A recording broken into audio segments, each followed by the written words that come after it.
biar lebih semangat kita ice breaking dulu, ya. Biar tetap semangat, tetap segar, ya. Kita minta Raja, coba Raja pimpin ice breakingnya, biar semuanya semangat, ya. Ya, ayo Raja. Kepo semangat.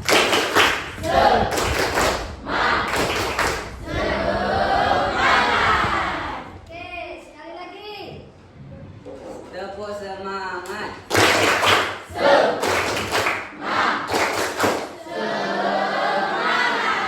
Oke, terima kasih Raja. Nah, minggu lalu kita sudah belajar tentang AI, tentang coding, tentang AI. Kita sudah mengenal macam-macam AI yang kita gunakan untuk kita belajar. Salah satunya siapa tahu? Canva. Ada lagi? Gigi. Ada lagi? Good. ChatGPT. ChatGPT. Capcut. Ada lagi? Yang sering kalian gunakan selama ini apa? Apa? Cici. Untuk apa cici itu? Untuk menjawab pertanyaan, untuk memudahkan pelajaran, memudahkan kita belajar, memudahkan kita mencari jawaban. Ya, membantu kita. Itu cici. Kalau Canva untuk edit video, edit foto, poster, iklan. Apa lagi? Ini. Dapat apa? Yang sering dapat gunakan aplikasi AI untuk belajar, apa yang paling mudah bagi dapat? Meta AI. Tinggal bertanya aja, hai Meta, gitu ya. Ya, ada yang menggunakan Meta? Ya, Dafa Meta. Kalau Indra? Google. Kalau Raja? ChatGPT. Raja ChatGPT. Dafa Meta. Indra Google.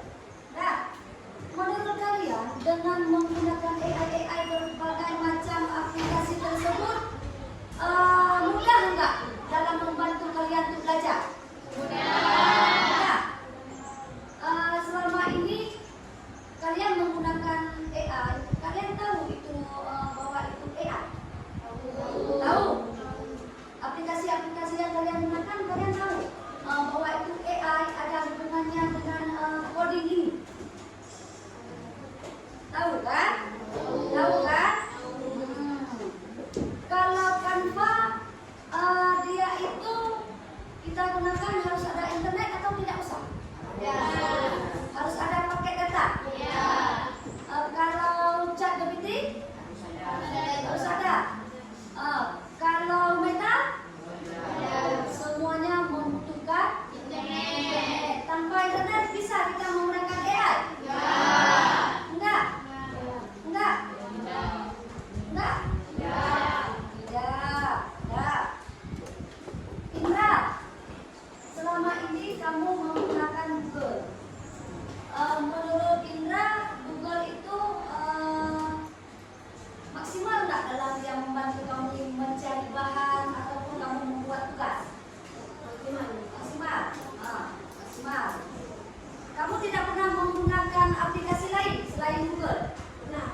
mencari bahan ataupun buat mau menjawab pertanyaan, lebih mudah mana, lebih terperinci mana waktu dia memberikan jawaban antara Benny dengan Meta? Bagi saya dari karena penjelasannya sedangkan yang itu menurut saya kurang lebih agak begitu.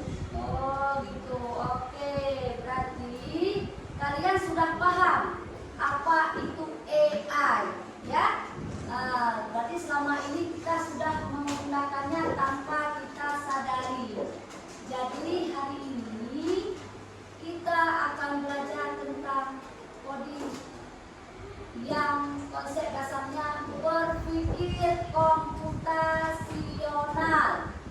Ya, nanti Ibu akan jelaskan apa itu konsep dasar berpikir komputasional, bagaimana dia, dan apa yang kita rasakan, apakah selama ini kita sudah menggunakannya, sudah kita terapkan, atau cuma sekedar kita mendengar saja berpikir komputasional itu seperti ini. Ya, jadi hari ini kita akan belajar tentang dasar berpikir komputasional. Ya, sebelumnya kalian lihat dulu, kalian pelajari dulu apa itu berpikir komputasional. Nah, coba kalian perhatikan. Coba semuanya perhatikan, kalian baca apa itu berpikir komputasional.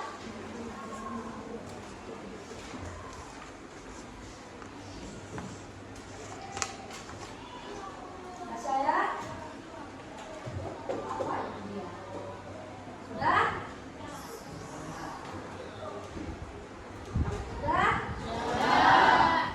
Nah, apa itu berpikir komputasional? Secara terperinci satu saja jawabannya. Secara singkat, apa itu berpikir komputasional? Berpikir secara logis, logika. Ya, tepuk tangan dulu.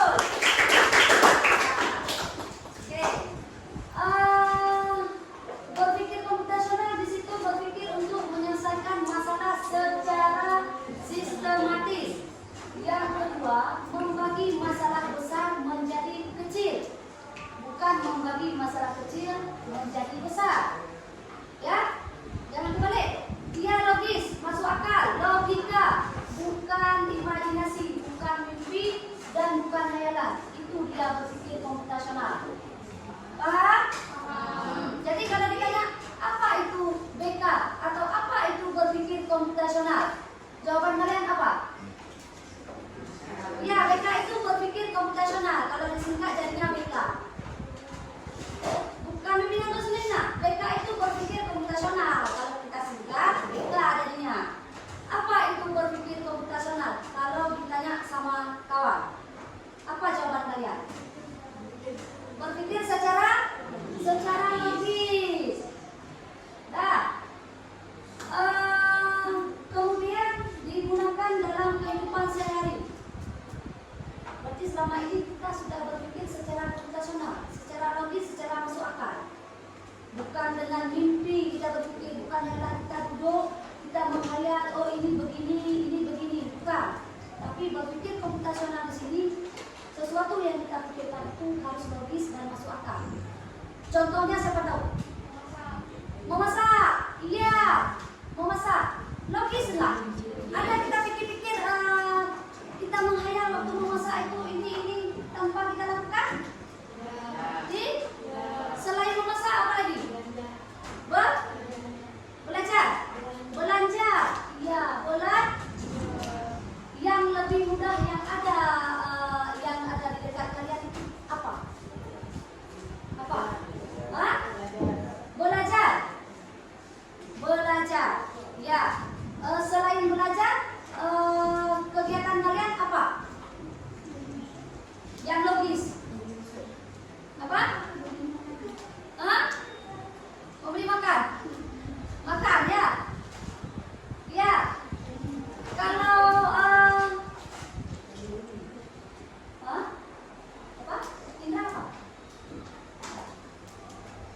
memasak, belanja. Ya, itu yang sering kita lakukan, yang ada dalam kehidupan kita. Oke, kemudian berpikir komputasional itu dia ada pilar-pilarnya, ya, ada step by stepnya, ada urutannya, ya, bukan kita berpikir oh ini suka-suka kita, enggak. Tapi dia misalnya kita mau belanja, dia kemana? Kita mau masak, dia kemana? Itu ada di sini. Nah, 4 pilar berpikir komputasional. Yang pertama, dekomposisi, memecahkan masalah menjadi ya, itu dekomposisi. Kemudian pengenalan pola, Mencari kesamaan dari masalah. ya, mencari kesamaan dari masalah. Yang ketiga, abstraksi, mengambil untuk hal penting, mengabaikan detailnya. Yang tidak penting itu dibuang. Kalau abstraksi, yang tidak penting itu dibuang, jadi diambil yang penting-pentingnya saja dan diabaikan yang tidak perlu. Itu dia abstraksi. Kemudian algoritma, menyusun langkah demi langkah. Dia secara berurutan. Dari nomor 1, 2, 3, 4, 5. Bukan dari 1, 3, 4, 7. Bukan. Tapi dia secara berurutan. Itu dia algoritma. Contohnya seperti apa? Yang ada dalam kehidupan kita. Jangan jauh dari kehidupan kita. Karena kita di sini berpikir komputasional ada kaitannya dengan kehidupan kita. Kita ambil contoh algoritma. Apa? Yang kita susun langkahnya itu secara sistematis berurutan. Bukan acak-acak. Apa contohnya? Memasak. Memasak apa? Memasak umum. Hah? Sebelah. Memasak telur. Memasak telur. Iya. Coba kamu jelaskan urutan kamu mau memasak telur. Telur apa? Telur ceplok. Oke. Mau memasak telur ceplok. Urutannya bagaimana?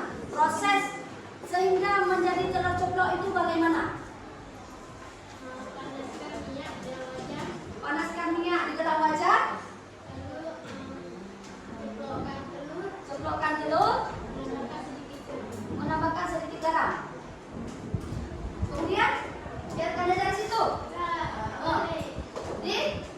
Dibalik-balik. Habis dibalik-balik. Diangkat. Nanti kita kan mau ceritanya kan kita mau masak telur nih. Berarti yang harus ada dulu apa? Telurnya dulu, ya kan? Baru bisa kita masak. Kalau nggak ada telur, kita kan tadi logis kan? Berpikir secara logis, masuk akal. Kalau kita buat urutannya memasak telur, panaskan minyak, kemudian ceplok telur ke dalam minyak, kemudian balik-balik, kemudian dihidangkan atau diangkat. Kalau nggak ada telur, bisa kita masak. Tapi urutan pertamanya adalah telurnya dulu. Paham? Paham? Yang dekat dengan diri kita. Contoh satu lagi, apa? Selain daripada memasak telur. Memasak nasi. Memasak nasi. Bagaimana caranya memasak nasi sehingga menjadi nasi? Proses pembuatannya bagaimana? Siapkan nasi. Siapkan beras. Siapkan beras. Dicuci.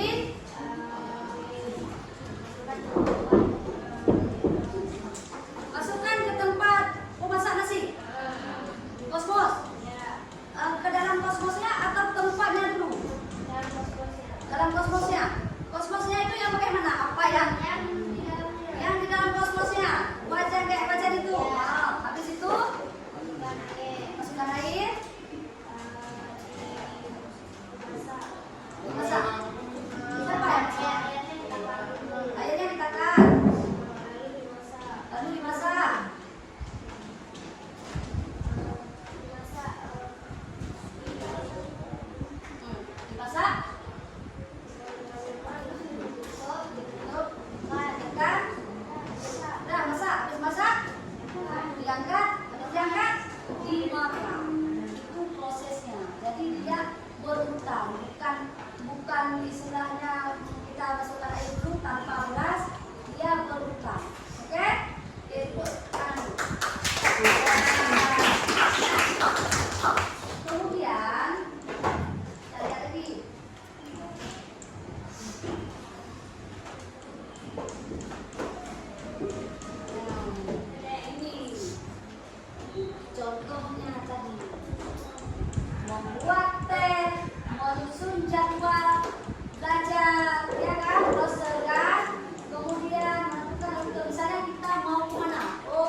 suruh. Dia mau belanja ini. Begitu ke pasar, kita tinggal datang mengambil. Oke, Pak? Oke. Nah, berpikir komputasional itu berarti logis, logika, dan masuk akal. Ya, bukan imajinasi. Hari ini kita akan melakukan atau kita akan mencoba membuat sesuatu hasil dari berpikir komputasional itu seperti apa.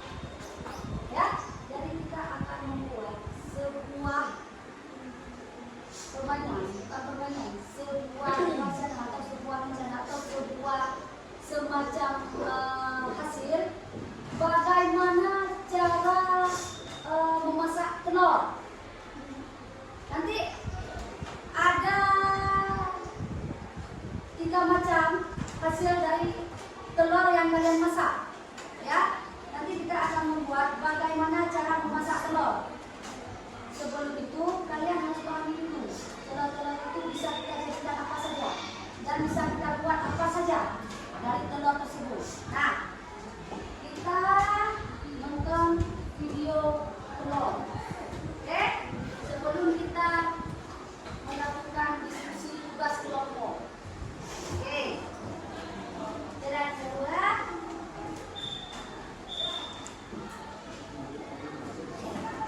Assalamualaikum teman-teman.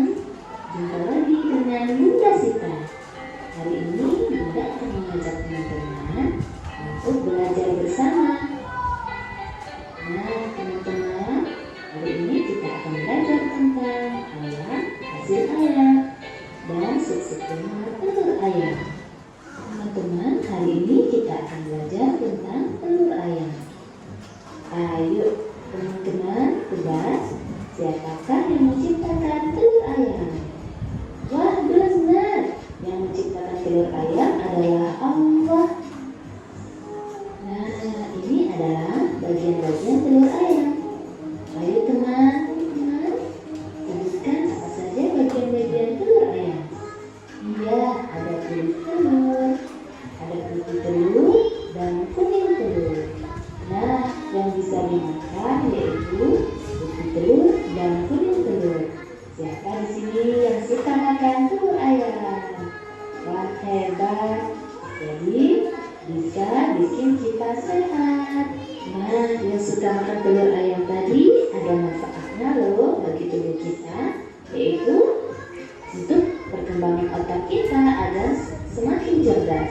Kemudian menjaga kesehatan mata dan kulit, mencapai tubuh kembang yang baik, serta dapat menambah energi kita agar tetap semangat belajar dan bermain. Di mana ya kita bisa menjumpai telur ayam? Ya, bisa kita jumpai di supermarket, jumpai di toko, di warung, dan di pedagang sayuran. Nah, ada bermacam-macam tempat telur loh teman-teman, yaitu ada rak dari kardus, dari pita, dari kain flanet, dari bekas air mineral, bisa juga loh kita buat untuk tempat telur. Telur biasa digunakan untuk dalam perayaan Maulid Nabi, hataman Al-Quran, dalam pernikahan, dan telur biasanya juga dihias, dimasukkan ke dalam sarung telur tadi yang dibuat cantik dan indah. Ini adalah contoh olahan telur ayam, yaitu ada telur santan, telur rebus, telur masak cabai, telur dadar, ada telur gulung. Wah, anak-anak suka yang mana ya? Kalau Bunda suka semua. Nah, selain putih telur dan kuning telur bisa diolah menjadi makanan, kulit telur juga bisa berguna loh teman-teman.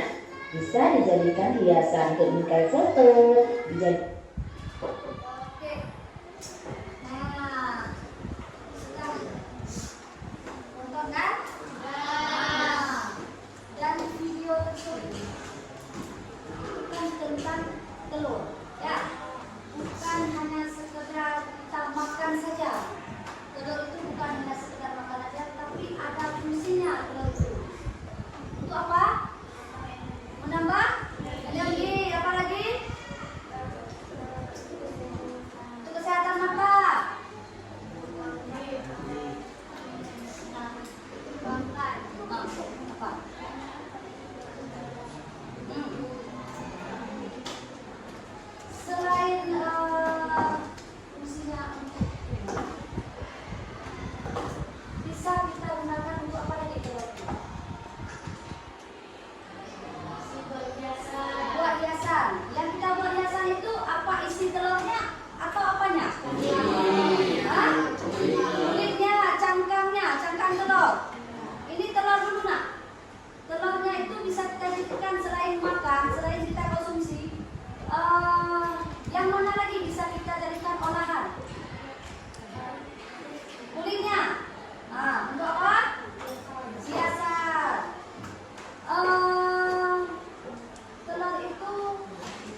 dengan menggunakan ini kertas. Apa ini namanya? Kertas. Ini apa namanya? Kertas tempel. Ya, kertas tempel ini namanya. Nah, kertas tempel boleh juga boleh. Jadi di kertas ini kalian tulis. Misalnya pertama telur rebus. Pertama kalian buat di sini mulai.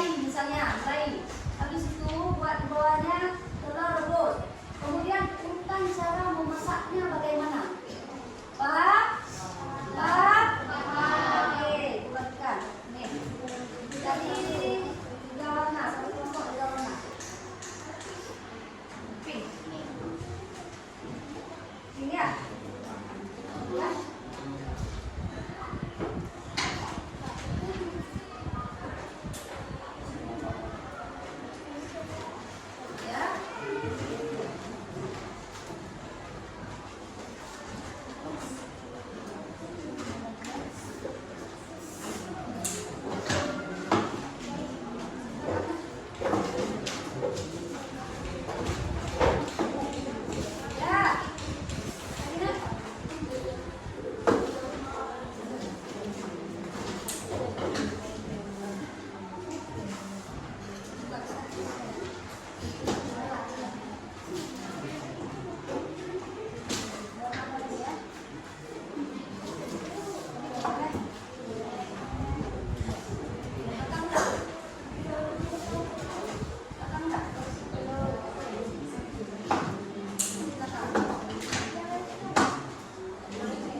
Nah, tulisnya yang agak besar sedikit ya nanti karena kita akan presentasi depan.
Ya,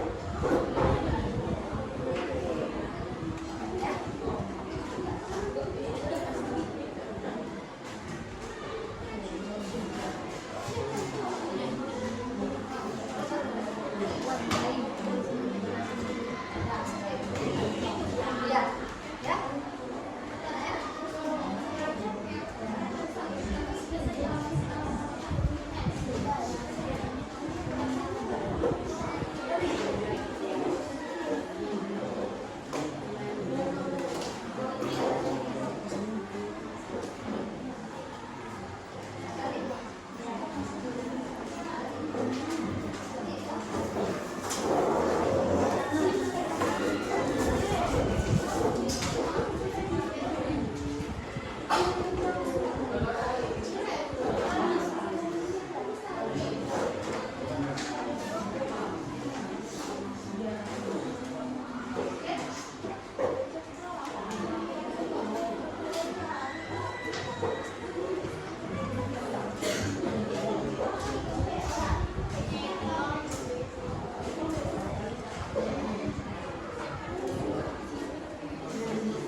Satu kelompok lagi, udah siap? Oke.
membuat telur matahari. Pertama, pecahkan telur. Kedua, kocok telur dan jadikan bumbu.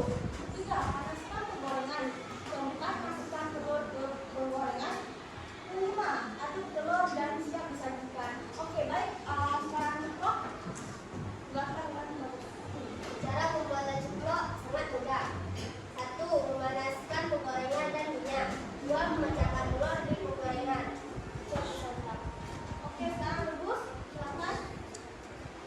Cara mempersiapkan telur rebus. Didihkan air dan masukkan telur untuk ke dalam air dan siap dimasak. Oke, sekarang kami akan menjelaskan sekarang kami akan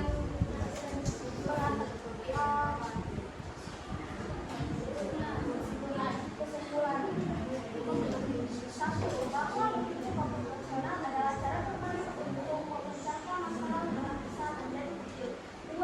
Dengan berhitung komputasional kita bisa melakukan solusi dengan bergantian atau perlahan. 3. Semua dimulai dengan telur dan bahan basicnya.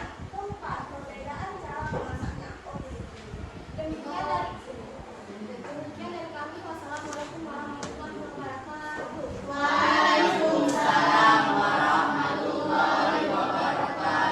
Oke, tepuk tangan dulu di atas dulu. Tadi sudah dijelaskan sama kelompok 1 proses bagaimana cara memasak telur. Tiga telur ceplok, telur rebus, dan telur air. Prosesnya berbeda-beda, ya kan? Prosesnya berbeda-beda. Dari hasil presentasi kelompok 1, ada yang mau menanggapi, menambahkan, atau ada yang mau bertanya tentang proses bagaimana cara memasak ketiga telur tersebut? Ada? Silakan. Silakan.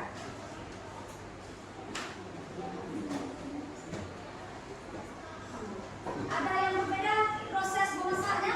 Kadang kelompok 3 proses memasak telur rebus, masukkan telur, baru nyalakan api atau baru panaskan air, buat telurnya yang di dalam.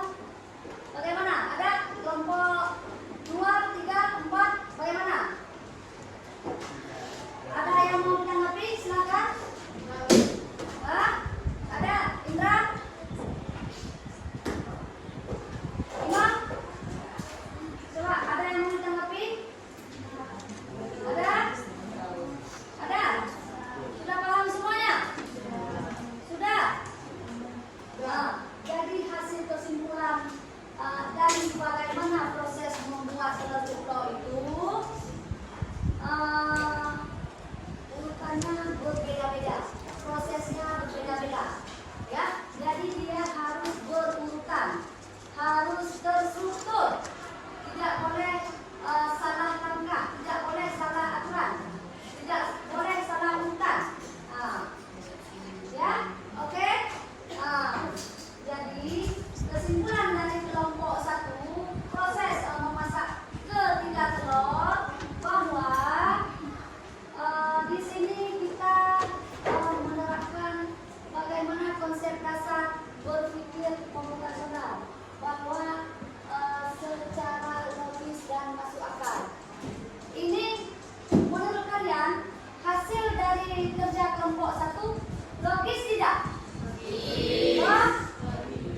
Masuk akal tidak? Sudah kita terapkan tidak berpikir komputasional? Oke, nah untuk sekali lagi lanjut. Oke.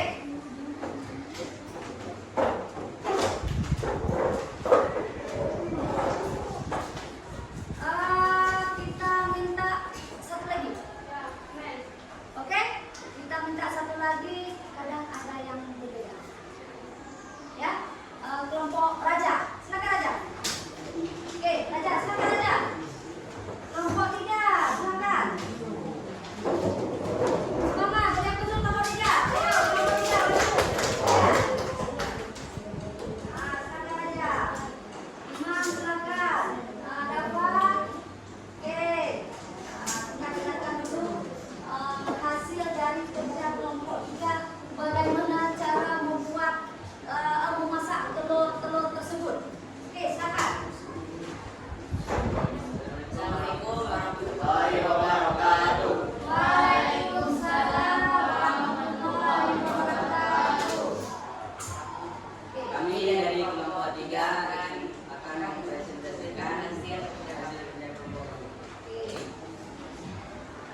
Pilih tipe telur. Pilih tipe telur yang mau kita masak. Oke, kita pilih salah satu ya. Oke, orang.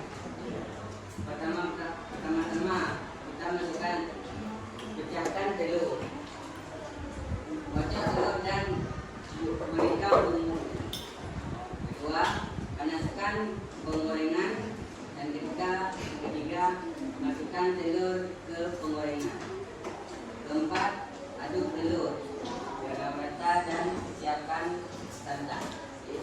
Siap santan. Lagi. Lalu ceplok. Pertama-tama kita panaskan penggorengan dan minyak. Lalu pecahkan telur di atas penggorengan. Setelah itu siap disantap dan juga rebus. Pertama diisikan air di dalam panci ataupun wajan. Setelah itu Buat telur bubuk dalam air minyak. Mandi, keluarkan telur itu dan masukkan. siap disantap. Oke, tepuk tangan dulu. Dari hasil diskusi kelompok 2 dan kelompok 3 ya. Sama tidak dengan hasil diskusi kelompok 1? Jadi agak mirip. Agak mirip. Tapi tujuannya sama, prosesnya sama. Bahasanya aja yang agak beda-beda dikit. Oke, nah. Beri aplaus, terima kasih untuk kelompok kita. Sekian dari kami. Wassalamualaikum warahmatullahi wabarakatuh.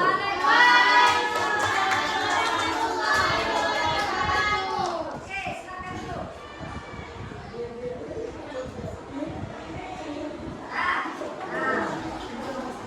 Oke. Jadi kita dari itu sudah mendapatkan hasil diskusi dari kelompok 2. Tujuannya sama, prosesnya sama, bukan? Tapi kita juga sudah kelompok 2 juga sudah menerapkan konsep dasar berpikir komputasional. Oke. Dari hasil diskusi kelompok tadi, apa yang dapat kita ambil kesimpulan? Ya, coba siapa bisa ambil kesimpulan dari hasil diskusi kita tadi mengenai flowchart proses memasak 3 macam telur, ceplok, olah arik, dan rebus. Siapa dapat nilai plus? Siapa dapat nilai plus? Bebas ikut ulangan. Siapa dapat nilai plus? Siapa yang dapat ambil kesimpulan? Bebas ikut ulangan. Ayo siapa? Ayo siapa? Ada? Oke, Indra, Nurul, berdua. Coba. Kita dengan Imam. Coba Imam dulu. Kesimpulan yang bisa diambil, Apa? semua tipe telur melalui proses pemanasan. Semua telur melalui proses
begini, tapi tidak masuk akal. Nah, jadi segala sesuatu yang kita lakukan di dalam kehidupan kita itu berhubungan dengan berpikir komputasional. Segala sesuatu yang kita kerjakan itu berpikir komputasional, ya. Nah, padahal selama ini kita sudah menerapkan ini, cuman kita tidak tahu apa itu yang kita lakukan, kemana dia, ada hubungannya dengan apa, ya kan? Dan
ulang.